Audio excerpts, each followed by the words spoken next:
Pour sa part, le Premier ministre chef du gouvernement a pris part à cette cérémonie d'ouverture des travaux du campus international Gabon 2016, un rendez-vous du donner et du recevoir à l'endroit des avocats, une initiative conjointe des barreaux de France et du Gabon. Le compte-rendu de cette cérémonie d'ouverture avec Claudette et Auré Richon, Olivier Antonio.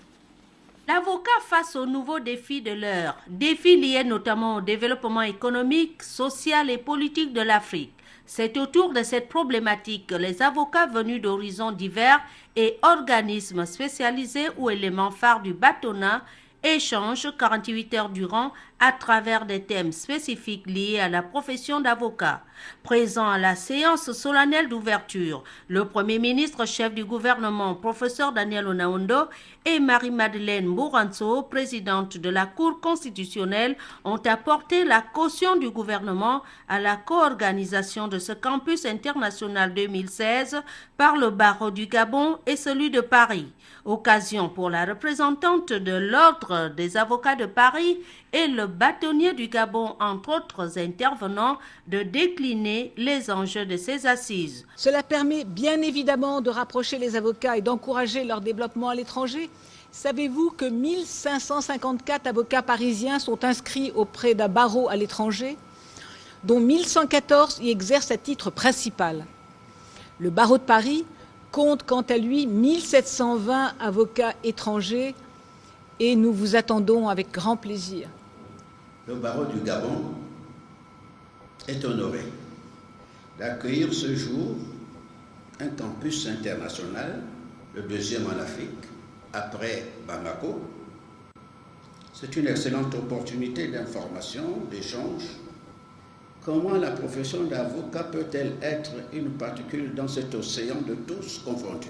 On ne peut que dire oui aux réformes qui rassurent l'ordre des avocats et qui organisent un avenir radieux. Personne ne peut s'y opposer.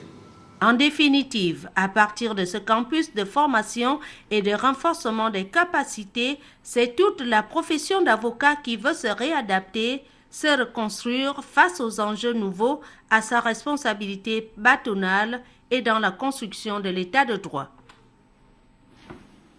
Parlons à présent de cette audience que le chef du gouvernement, Daniel Onaondo, a accordée à une délégation d'hommes d'affaires saoudiens. Ces derniers dirigent une entreprise spécialisée dans le domaine de la santé. Ils ont été introduits au cabinet du Premier ministre par le ministre de l'Enseignement supérieur, Maître Denise Mekamne. Le point sur leurs échanges avec Olivier Antonio et David Esoumaïa.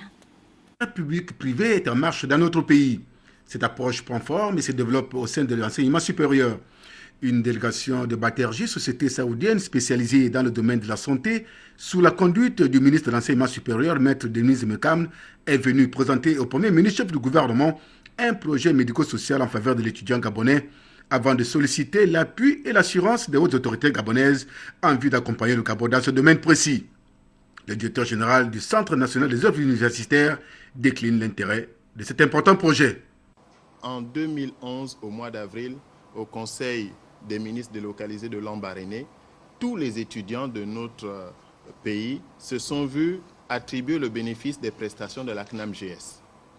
C'est donc tirant profit de cet apport inestimable, la prise en charge de leurs soins médicaux, que nous pensons pouvoir offrir à l'entreprise Baterji un modèle de financement de la santé de l'étudiant, avec une prise en charge de la CNAM-GS. Pourquoi Baterji nous intéresse autant, Monsieur le Premier ministre? Parce qu'il vient avec une proposition clé en main. Ce qu'il fait déjà au Royaume d'Arabie Saoudite, il assume la prise en charge médicale des étudiants dans la plus grande université de tout le pays, à Jeddah. Il nous apporte donc cette expertise avec un projet précis correspondant à nos besoins. Ce projet sera financé sur fonds propres par la société saoudienne Baterji. Nous sommes venus déjà en tant que société Baterji pour investir dans le domaine médical d'abord et des centres universitaires en particulier. Et accompagner Gabon se développer dans ce sens-là, dans le sens de la formation, dans le sens de l'encadrement. Et nous avons visité des sites des universités Omar Bongo et Ovendo. Et notre société est présente maintenant et apte aussi de vous accompagner dans ce domaine-là. Pour le Premier ministre chef du gouvernement, très intéressé par ce projet, la formation constitue le soubassement du développement et qu'un pays ne peut se développer sans ressources humaines d'élite, tout en exprimant la disponibilité du gouvernement à travailler avec cette entreprise pour la mise en œuvre du projet. Une convention sera signée dans un avenir proche entre Baterjee et la direction